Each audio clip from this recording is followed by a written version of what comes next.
Jeff bought me these beautiful flowers in this exquisite vase. Wow. I wish John would buy some flowers for me. And I know that they were expensive. Now you're making me jealous.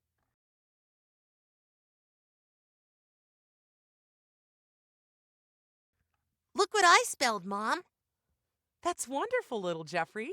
Now put them on the fridge so your dad can see them when he gets home from work. Okay, Mom.